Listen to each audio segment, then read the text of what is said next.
All right, y'all. So very, very excited today. This is the second recording or second episode of the Hidden Curriculum podcast. So like what we normally do, we're gonna go ahead and start with a vibe check. So today we got our two co-hosts right with me, Lei and Natalie, and we also have a special guest, Dr. Victoria McNeil-Young. I'm very, very excited to have a dope conversation with her today about diversity, equity, inclusion in higher education. But let's start with the vibe check. How y'all feeling today?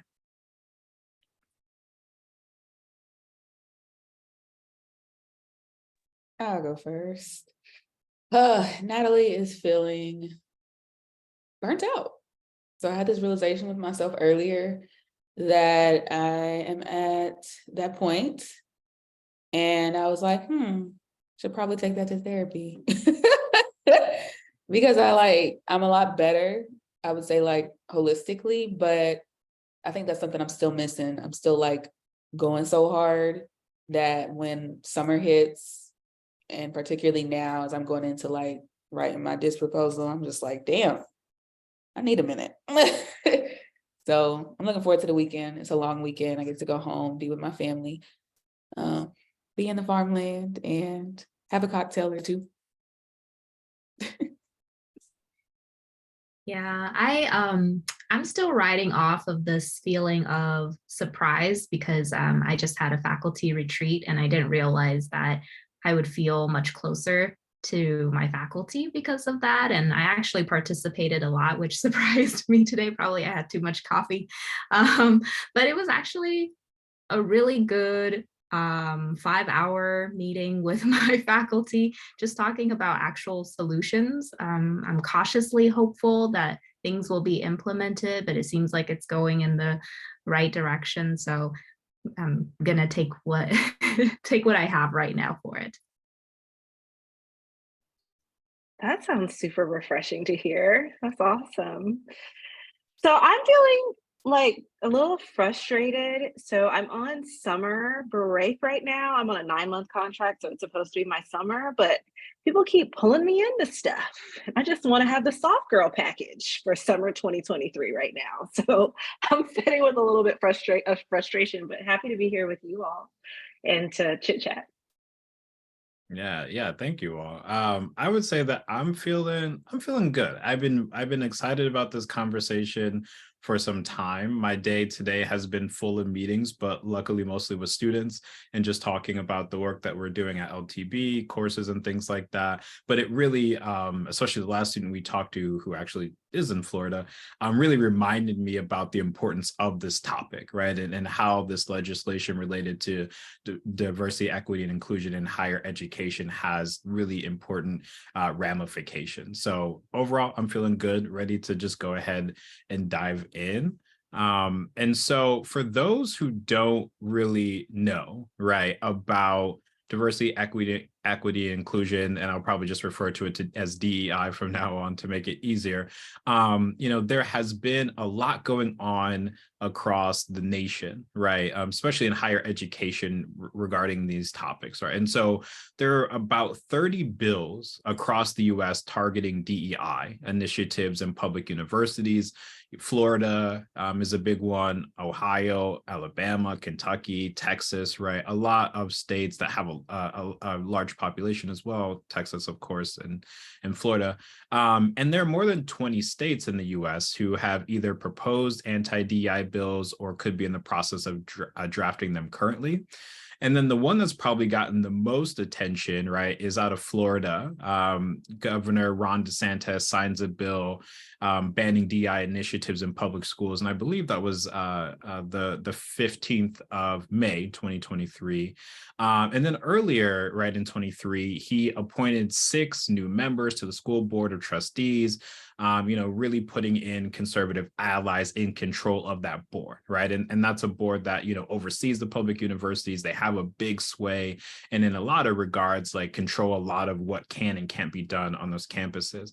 And he also accused school leadership of overemphasizing DEI, critical race theory, gender ideology, and he characterized it as, quote, what a liberal arts education, or sorry, he says as not what a liberal arts education should be. And then lastly, because of everything that's been going on, there have been several civil rights groups that have issued travel advisories to Florida for being openly hostile to BIPOC or people of color, undocumented immigrants, as well as LGBTQ plus individuals. And the folks who have put out those travel advisories include the League of United Latin American Citizens, the Equity Florida group, as well as the NAACP. Right. And so today we have a special guest with us, Dr. Victoria McNeil-Young, who I've had the pleasure of working with in the past. And, she is a faculty member in the state of Florida. And so we thought it'd be great to have her on and just talk about how her work in general, but also how these bills might impact her work, but, the scope of higher education in general. And so what we can go ahead and do now is just turn it over to you, Vic, for a second to just briefly go ahead and introduce yourself to the people who don't know who you are. Yeah, thanks, Dr. Z. So like Nelson said, my name is Victoria McNeil-Young. I use she, her pronouns. I identify as a cis straight Black woman from the South. I currently live and work in Jacksonville, Florida. And I'm sure we'll hop into a little bit more about my position and kind of what that's been like in a minute. But I did receive my PhD in counseling psychology from the University of Florida. I'm also a licensed psychologist in this state. And both my clinical and research interests really focus on understanding oppression and hate, as well as justice and liberation among marginalized groups with a specific focus on Black, Indigenous people of color. So yeah, that's kind of an overview about me. I work at a small liberal arts private institution in Jacksonville, and I just finished up my second year at that institution here. So yeah. Dope. Thank you so much, Vic. So I'll go ahead and just, start by asking, right, generally, right, what have you been thinking regarding these bills and how it might impact the work that you do, right, given the fact that you're a faculty member, right, you're a psychologist, right, so you provide clinical work as well. You're also from the state, you graduate. So just curious, what you've been thinking about as you've seen these bills come out, but particularly in Florida where, the bill has been signed by the governor there. Yeah, shit is wild. It's a wild time. Can I cuss on here? Yeah. Shit is wild. Yeah, it's wild. It's wild. It's really scary. It's disheartening. And particularly, like as a Black woman, it's particularly scary as many of the bills are directly, attacking parts of my identity, parts of those who I love's identities, as well as my community's identities.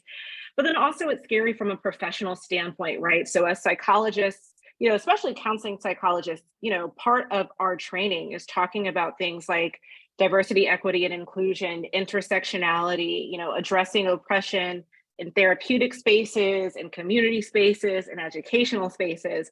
And it's really scary to have legislation that is trying to very intentionally, directly, and pretty much wholeheartedly limit and just prevent that from happening. So I've had to think a lot about kind of what my role is in all of this as a teacher, as a professor, as a psychologist, and also as an advocate for both myself, my students, my clients, my community members. It's been challenging.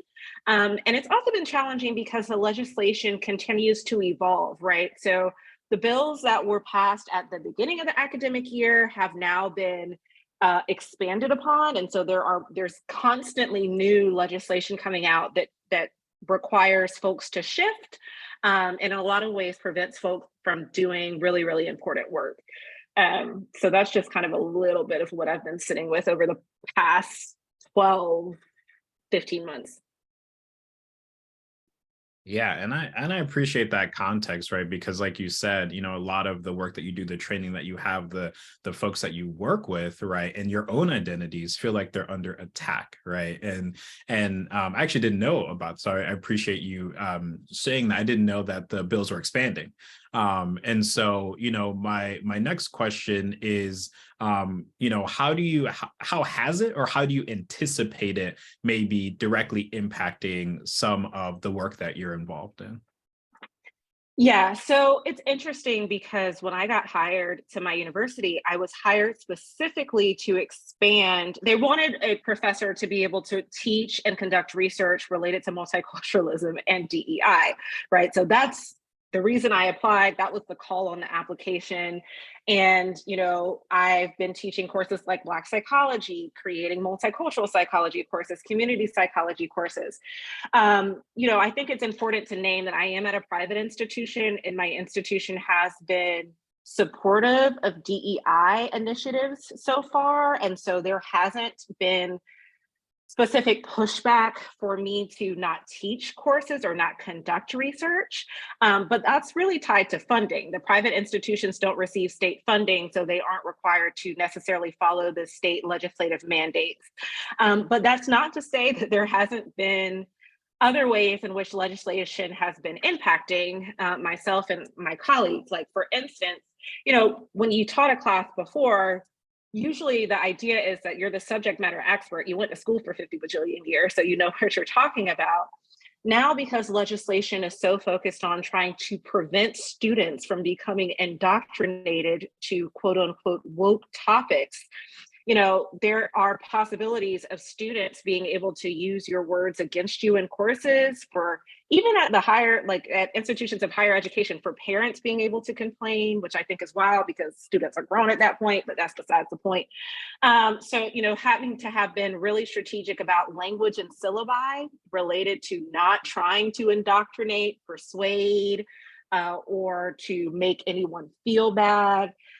So that's something that I've had to establish in my syllabi moving forward. That's something that I talk to my students about in courses, right? Not trying to indoctrinate them, specifically when we're talking about subjects related to intersectionality and diversity and things like that, which is particularly disheartening, right? Because intersectionality is not a subjective idea. It is an objective concept. Intersectionality exists just like oppression, privilege, power, racism exists. And so I've had to be really strategic about the ways in which I teach. And to be honest, it creates a lot of anxiety because, specifically in Black psychology, when I'm coming in and teaching courses related to institutional racism or systemic racism, right? Those are things that exist. And it's like, what are the repercussions going to be for me to actually talk about these things? So, and this happens outside of the classroom too. For instance, at the beginning of last school year, I was asked by my institution's law school to do a training on implicit bias. So I did this training on implicit bias. I specifically talked about, kind of what implicit bias is, talking a little bit about microaggressions, then also moved into, having the students do an activity in the ways in which implicit bias is systemic oppression or racism show up in the educational system. Particular student raised his hand, was very upset that he felt like I was trying to indoctrinate him, felt like I was trying to persuade him, make him feel uncomfortable, and that actually I was being racist. And so then it's like, what do? You're in the middle of a presentation, you have this student, this legislation has just passed, and it's just mind-boggling to have to try to juggle those types of experiences in a way that is going to be adherent to the policy of the institution that you're in, but now also this legislation, but also be true to yourself. It's just it's a wild time in Florida right now. And I'm at a private institution. So Yeah, very much appreciate that context. And it's already hard to do the type of work, right, that you're involved in. There's already potential, threats, right, in terms of just like you've already expressed, like a lot of people just having issue with, things like intersectionality, things like oppression, right? You're specifically hired to do a job, right? And there's direct opposition to that. You're, specifically asked to do this presentation for the law school, right? And then you have this encounter. And so, to me, it just really showcases how, some of the legislation, particularly with that student, might feel emboldened, right? And not, maybe terribly different than a couple years ago when, we had a president and we were seeing a lot of stuff come out, just kind of parroting what had been shared on a larger stage. Yeah, but I don't need to hog all the time, so please, my co-host, feel free to jump in with some questions or things. Yeah, Vic, thank you so much for sharing so far. I'm actually really curious, how did you handle that situation? I imagine you really had to either filter yourself, not just in this situation, but probably in most situations. Yeah, so it was challenging. I mean, it felt like a million seconds that I was just standing up there. It wasn't that long. But I had to really kind of go back to basic therapeutic skills. I found myself kind of sitting with that students' frustration and validating their frustration, not validating their points because their points weren't right. But then also really having to dig deep to arm myself with the facts of, what was actually true objectively and what was opinion, right? So the issue that he had was that he was talking about how affirmative action was reverse racism, right? And so that's not true. And so we had to have a conversation about what affirmative action is and why it was created and why reverse racism isn't a thing. But the reason I was able to do that is because I have that language, right? And I was able to access that language, which was actually very challenging because I was really anxious. And I just wonder, right, if I hadn't been able to access that language or that information, it would have been a whole different conversation. I allowed myself to not get defensive. I allowed myself, again, to just really kind of try to speak to his direct point and not necessarily, getting in my feelings related to this. And then thankfully, I had a co-presenter that was really helpful, that helped out a Black woman from the law school. But, I had to kind of go into very much academic, institutional, this is the facts, I'm an expert mode, which I don't like to do. That's not my natural way of being. But I find myself having to interact and interface in that way more and more, in order to kind of try to protect myself and protect the knowledge from, without better words, just people kind of spewing out this vitriolic hatred messaging that they've heard over and over again from certain aspects of society. That's real. I'm curious about some other things that you've done to personally deal with some of these concerns, but I had a thought literally just come up. So I'm going to take this route just for a moment, because I'm thinking about sometimes, particularly as a student, when I've had the opportunity to witness some of the Black faculty that I work closely with have to navigate all of this on their own, right? And then hold space for us too. And I don't feel like we often take the time to hear what that's like and to understand what that feels like for faculty, especially Black women, because we know we're carrying a lot all the time, but sometimes I think we put that superwoman cape on each other and we can forget that we're human. So yeah, I was just kind of curious and wanted to make space for that and what it's like for you to be doing all this on the front lines. And then perhaps you have students or mentees who share one or multiple of your identities that you're also having to make space for too. I really appreciate that question. Thank you, Natalie. Thank you for naming that. I had a similar experience in grad school. Worked with a lot of Black women professors, and just remember just looking up to them as such a source of support and information. Like, please tell me what to do, and really not realizing kind of all of the burden that they were shouldering. It is challenging. It is very challenging. In some ways, I mean, grad school was wild, right? But I did have a lot of, I had several like-minded student colleagues that I could go to process that were in the mud with me, right? Like Nelson during internship, right? Or just other colleagues that I had.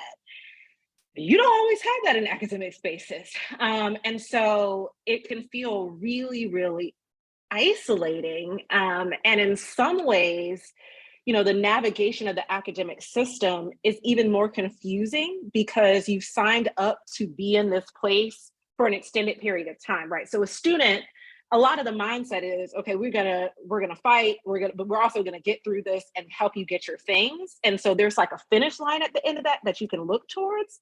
In academia, there's not so much of a finish line. So I've had to kind of reorient myself to identifying kind of what self-care looks like. Because in grad school, self-care was, I'm gonna do all these things, but I'm getting a PhD at the end of this, I'm gonna be good.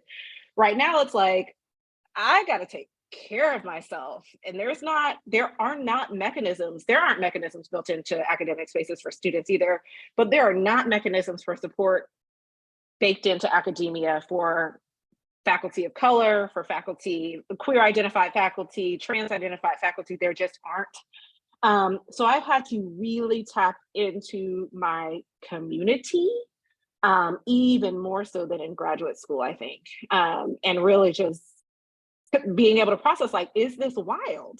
Oh, yes, it is. Okay, yes, I'm not crazy, because academia makes you crazy. It really does. It will make you feel like you are losing your mind. Yes. I hope that answers your question. Oh, yeah, it does. I mean, I just feel like, I don't know, kind of across like the generations of academics, like especially Black academics, we don't always share that. So I appreciate you for being transparent in that too, because Sure. it's things that we need to hear. And I think it helps us humanize each other ultimately.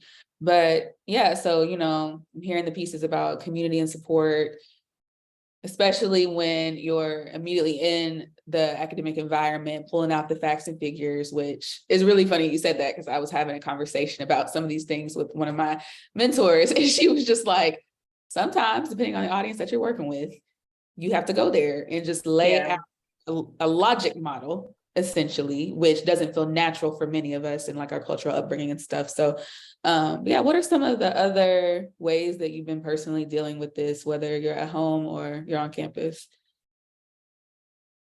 Yeah, so I mean, I can talk to really just trying to be specifically related to legislation, right? Trying to be as knowledgeable about the legislation as I can. And this is an issue too, because the legislation is actually very heartbreaking.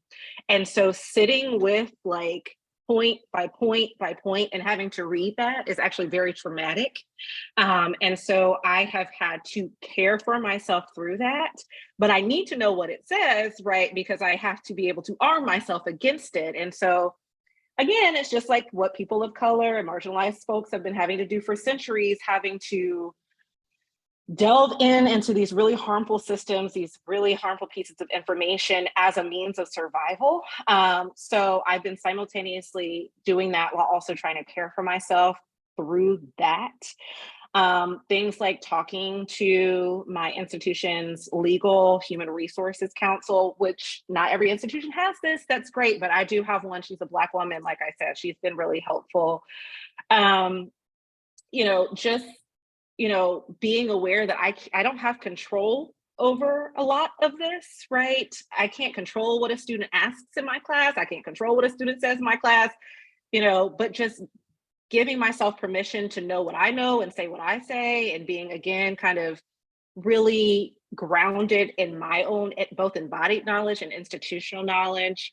And then also, I think a big part of the way that I've been kind of resisting and advocating about some of this stuff is being really candid and open with students who are also concerned, right? Talking to students about how they can utilize their voices on campus, utilize their voices politically, community-wide, and helping them to see that they do have a pathway forward and do have a voice. I mean, because the reality is the students have probably the most power in this entire situation, right? Those are the folks that are being quote unquote educated. And so if the students aren't here for it, then it can't happen. Students just don't go to college doesn't get money. It's all of kind of this systemic stuff. So really helping to empower them is something that I feel pretty good about. And then trying to leave academia.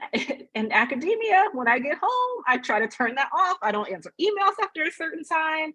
I don't work on the weekends related to academic type stuff. Like, I just can't do it. I've had to unlearn a lot of stuff from grad school, because grad school grind is just like a 24/7 type thing. I was doing that. I cannot do that in this type of political climate. Yeah, I appreciate you contextualizing that for us, Vic, and very happy that you are able to have those boundaries, take care of yourself. Um, and and the next question that I have is related to more like the landscape of higher ed in general, right? And so we've talked about your experience, we've talked about Florida, right? But when we're thinking about these things broadly, right? When we're thinking about, 20 different states having, some sort of proposed bill, or at least contemplating some sort of bill, right? We have 30 plus, bills in the works, et cetera. I guess what perspective do you have for the changing landscape, if any, based on this legislation in higher ed, right? Because, when you think about higher ed, right, like it is a place where a lot of people are going to get their socialization before they enter the working world, between adolescence and adulthood, right? It's where a lot of people meet folks who are different from them, right, for some of the first time, right? And so when you have bans in place like this, or have some sort of legislation, dictating what can and can't be said around these things, right, at a very critical time in people's development, I'm just curious if you have perspective on, the landscape of higher ed, but also potentially, the society. Yeah, I mean, I think we're going in a scary direction, right? Like you said, Nelson, institutions of higher education have really been socialization points where it's socialization happening so much more outside of the classroom than in it, for a multitude of reasons, right? Meeting people that are different, learning different cultures, learning different experiences. If we do not have people being able to talk about these experiences and cultures, then you don't get that socialization, right? So this has the potential to really impact things like inclusivity, things like belonging, students not feeling comfortable at institutions of higher education, particularly marginalized students, and then students choosing not to attend institutions of higher education because of not feeling included and that they belong. I mean, this has been an issue forever, right? We are all people of color. We all went to these institutions. There were instances in which we did not feel like we belonged. And that was prior to some of this legislation, right? So you can just imagine how troubling and challenging it will be, right? As this legislation continues to evolve, particularly because not only does the legislation ban what can be discussed in the classroom, it also is banning DEI related initiatives, right? I went to the University of Florida for undergraduate school, and we had essentially a house on campus called the Institute of Black Culture. I mean, that is where I spent the majority of my time at a PWI, because I just needed to be around people that look like me. According to this legislation, those types of resources will not be able to get funded. And so it becomes like, where are folks going to go? And at 18 years old, 19 years old, right, do you have the language, the mindset, and the resources to create those types of spaces for yourself? Sometimes yes, sometimes no, but it becomes even more challenging to do so. I mean, I also think, from a mental health standpoint, this is going to be devastating as well, right? Cutting diversity-related resources when marginalized folks are already struggling, it's going to have a horrible impact on mental health care. So I just think it's really scary, but also I think it's really important to say that it's also very intentional, right? The powers that be want a particular type of student to take a particular type of course and to have a particular type of experience in college in order to push a particular type of agenda. And that is what they're doing. I mean, it's a very well-defined social movement aimed at further marginalization, essentially, of both higher education and then society as a whole. Yeah, no, that's a very great answer. And I share a lot of those concerns, right? I share, especially, I mean, I think I mentioned this on the last episode, but I went to Indiana University, right? I mean, I'm from Indiana, so, it wasn't like a huge culture shock or anything like that. But, it's a place that isn't always the most welcoming, right? But when I think about my time there and the people that I spent a lot of my time with, especially in graduate school, it was at the Neil Marshall Black Cultural Center, right? Which a lot of people call the house, right? It's a live lifeline, right? And so, nothing, there's no ban in place or anything like that now in Indiana, but it's something that's definitely on my mind, right? Like, what is it going to be like for those students, who are there? And historically, Indiana Indiana University has 4.4% Black students, right? And I know that because they talk about it all the time. They've been trying to increase that for a long time. But when you think about these initiatives, that, to me, that's gonna go down, right? These students are gonna go other places, right? When you think about it from, for those who care more about the economy, that's students, from your state who are probably gonna go to other states that feel more welcoming, right? And so what does that do to your states and to your cities, right? And from an employment standpoint, for those of us who are faculty members, and you talked about this, or well, those who are faculty or wanting to be faculty, you mentioned this kind of earlier too, but a lot of folks are hired for their expertise in these areas, right? The school has already designated that these are important, right? There's lots of diversity, equity, inclusion language at most universities, right? But what does that mean for the faculty who this is what they study? Right. And so for me, my concern becomes what for those who aren't at private institutions who might be impacted by some of these things, are people just going to be out of jobs? Right. And then for the scholars who are coming up who study these things that are very, very important topics related to health and equity and, things that the US government deems to be of public health interest, such as, Black women's, infant mortality rate or and so there's so much at odds that I feel like with what is really going on in terms of what the country needs and where some of this legislation is going, but also for things like, again, economics, jobs, students and mental health, right? And so just more, just more in agreement with what you were saying, Vic. Like it has really huge ramifications, but also, right, we know that this is very strategic. Yeah, absolutely. I mean, I think a lot of the times we think about social movements as being movements that are used for good, but there have been social movements throughout history that have been movements used to set people back and to put particular people in power. And I think it's really important to frame this as a social movement that started several years ago and that has continued to grow and evolve over the last 5 years. Vic, what advice would you give someone who might be considering moving to your state to maybe study in these areas that we talked about, or working in academia, maybe public, maybe private? Any advice for folks? Yeah, I think, well, let me say this, right? So specifically from a Florida standpoint, right? There's been a lot of backlash on Florida about how folks should never move to Florida and Florida's a terrible place and all of this. And there are some definite hardships in Florida. But I do want to say, Florida and the South in general has always been a site of resistance, but particularly related to racism and discrimination, right? And so, I kind of see this as being along a similar vein, like we have an opportunity here to be a site of resistance.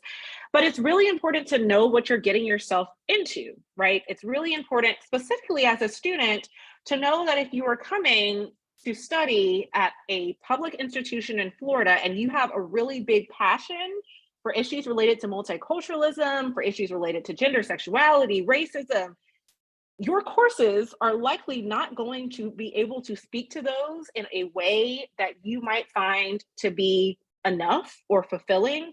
And so because of that, it is going to require you to do a probably moderate to high amount of self-education, meaning that you're doing the work on your own. You are finding other folks or mentors outside of your institution or maybe inside of the institution, not in an official capacity, that can help you along with those things. I'm thinking now about like dissertations and theses and those types of things, right? I would get as much information as I can about what can be conducted at the university so that you're just armed with that knowledge. Really, I think, really talk very candidly and openly about professors that you're interested in working with, about kind of how they're research might be impacted by this and what that's going to mean for their students.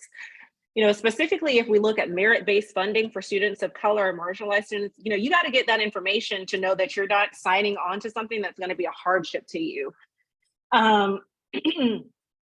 In terms of professors, same thing, right? We got to know where we have places to be able to be flexible and know kind of what the institutional rules are. Like, are there sites of resistance? Are there ways that you can resist these types of legislative, you know, legislative mandates? Are there outside funding sources that you can bring into a research line, right?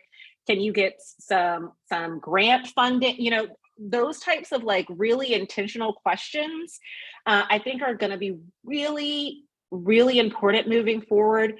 And again, that's an extra layer of labor, right? Because not everybody has to talk about those things. Like folks that are studying the evolution of birds are not worried so much about this. Maybe they are, I don't know, because maybe evolution, we can't talk about that. I don't know. But, you know, just being really mindful of what you can or cannot do. And also being mindful of the ways that folks are resisting in the areas that you want to be engaged with. And if you can join in that resistance effort. And at the end of the day, like folks got to eat. So you have to also be really honest with yourself about kind of what you are willing and able to do, and what's going to be beneficial to you, your community, and your family. Yeah, I have a follow-up. I really appreciate you just talking about how it's really important to be informed of what you're getting yourself into before moving. How do you, you know, at LTV, we talk a lot about thriving. How do you envision maybe yourself or someone who is in a similar position thriving under this political environment? That's a really great question. Thriving. You know, I think thriving looks like, in a lot of ways for me personally, my ability to still experience joy, right? So not allowing myself to be completely bogged down with all of this, like acknowledging and recognizing that it is challenging, it is hard, disheartening, but also still allowing myself to experience joy and being unapologetic about that. Still allowing myself to experience leisure and being unapologetic about that, and also hope. So if we think about kind of like the radical healing model, you know, like hope, strength, and resistance, being in community with folks, right? So again, like I'm gonna try to live my best life. I'm gonna do the work. I'm gonna resist. I'm gonna advocate. I'm gonna fight the fight, and I'm also going to see Beyonce in July. Like I'm just not. These people just cannot rob me of my humanity, right? Like it's just I will not allow it. But another real practical way, I think, to thrive is to not be beholden to an institution, have a side hustle, do some other things, diversify your interests so that you do not feel trapped. So that's another thing that's helped me, you know, so I have a private practice, and sometimes I'm like, I can do private practice full time, you know, I can do that type of work. Having a place where I'm able to be complete, like bring my entire self completely and not be worried about legislation has also been very helpful. So that helps me thrive as well. That's so solid. And I love that you mentioned joy in there, because I think the one last thing I was thinking on, despite all of this, is like, what's bringing you joy right now? Like, what are you really feeling? I feel you on the Beyonce. Ironically, I'm going to see her in Tampa. Nice. So, you should hit me up. Come through Jacksonville. No, I will for sure, because I'm going to be hopping around. I was just like, I deserve to also go to South Beach. So I'm going to do it. As you do. Yes, you should. Yes. Like, yeah, like what's bringing you like joy right now? Like, what's your thing? What's pleasurable? I have been reading lots of fantasy books. I have, like, I don't know, all throughout graduate school, I could not read for leisure. This year, I'm on book 17 for leisure. I am loving it. I bought myself a Kindle, and I am just like devouring the books. Highly recommend N.K. Jemisin as a fantasy author. I have also been like doing more tangible types of artistic hobbies. I've picked up cross stitching, which I never thought that I would do, but it is very mindful. I I've been getting outside, like just like little things. I've been painting. I can't paint, but I like dibbling and dabbling in the colors. Like it's fun, you know, just those types of things. Watching Netflix, Queen Charlotte, highly recommend. Like, you know, just lots of leisurely types of things that don't have anything to do with work has been very, very, very helpful and joyful for me. That's dope. And big shout out to NK Jemisin. That's out, man. Her books are great. If you haven't checked her books out yet, you're robbing yourself.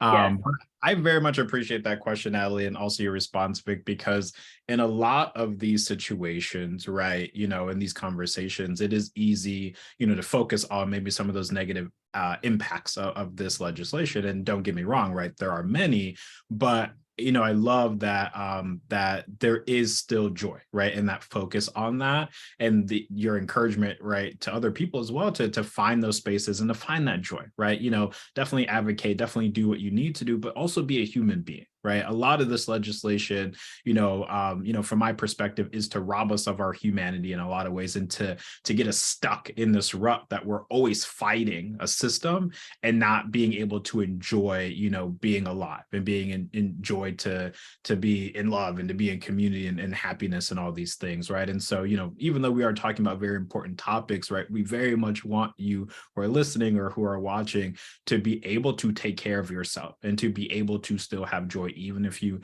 happen to live in one of these states where, you know, these bills are either being passed or being proposed. So yeah, thank you all for that. Cool. Are there any last questions for Dr. Vic?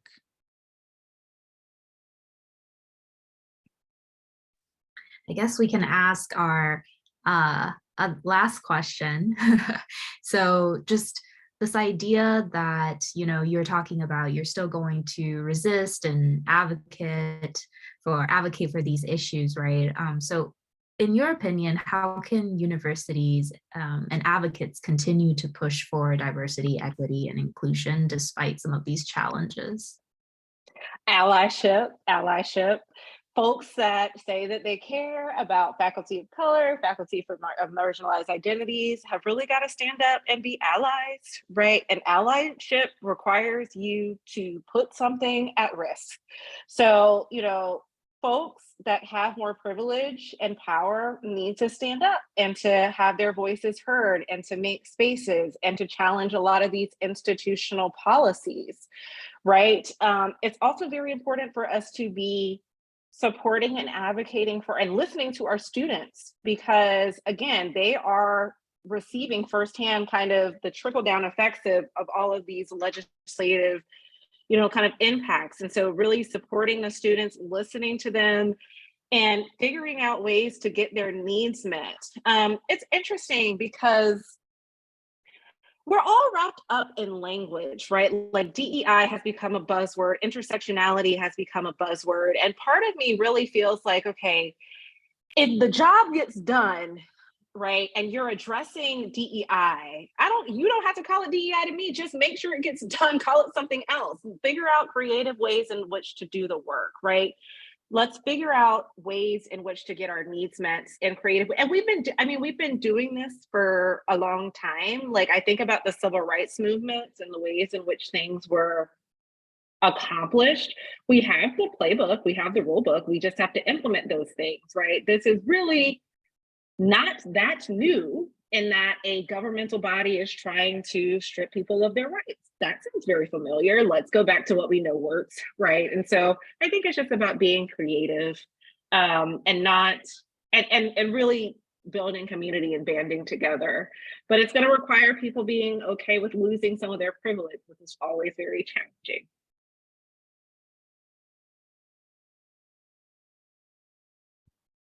Dope. I feel like that's a great one to end on, or semi-end on. So any more questions, Natalie? We good? So the last thing, so thank you, Vic, so much for being here. So the last thing that we typically do on the podcast is we like to give people flowers, right? So we like to shout out people, organizations, group, whoever, who came to mind, right, while we were having this discussion, who are giving us life or giving us joy, or anyone like that. So we can go ahead and give ourselves like maybe a second, unless someone has someone to mind already. Let's give ourselves maybe a couple seconds to think about that.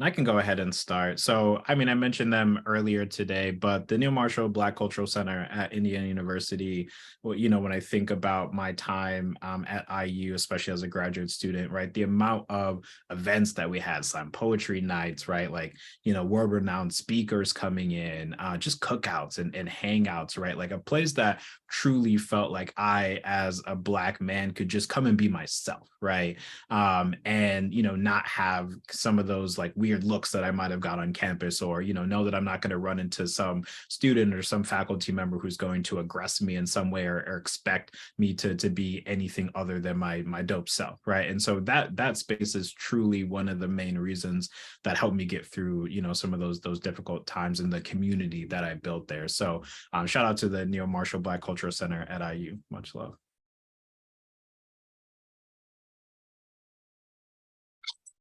So I will then jump in. I would like to shout out, since we're doing our home institution resources, I would like to shout out the Institute of Black Culture at the University of Florida, similar to what Nelson said, just really a great space, really very instrumental to my development as a person, as a human, as a scholar.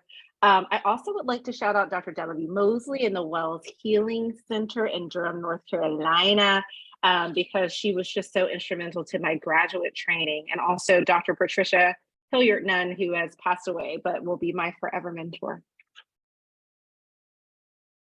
I shall go. Institution-wise, hands down, MLK Center at University of Kentucky. I got to witness like the first version of it in the old student center, so I consider myself an OG for that reason. They tore the student center down after that, and that community still persisted. And then when it was reestablished, a lot of the art and things that were given and poured into the original MLK Center came with it to the new space. So love that space to pieces. It's really cool to see one of my friends from undergrad now be the director of that space as well. So I know it's in great hands and it continues to effectively function in that way. I also want to give a shout out to some conference spaces. I've been conferencing a lot, and two conferences that have blown me away this year. North Carolina Sexual Health Conference, NC SexCon, is that girl. Like, I have never been to a more affirming Black girl magic, queer magic, sex positive magic space in my life. There's some magic there. That team is phenomenal. I told them they can't get rid of me now. So they're stuck with me for life. But just a great place to have the conversations, do a lot of advocacy around some of the stuff that we talked about today related to DEI, and then extending that into other areas where we're just experiencing a lot of bullshit in society. So when we think about a lot of anti-trans legislation, for example, the other space I want to mention is the Contemporary Relationships Conference, which just had its 10th go around, actually hosted here at UK. It's an entire conference dedicated to studying queer relationships and how they function. So to see a space completely dedicated to that, to bring folks internationally together to celebrate queer relationships, and identify ways to resist, was really powerful. So those two things have given me a lot of energy to keep this dissertation work going.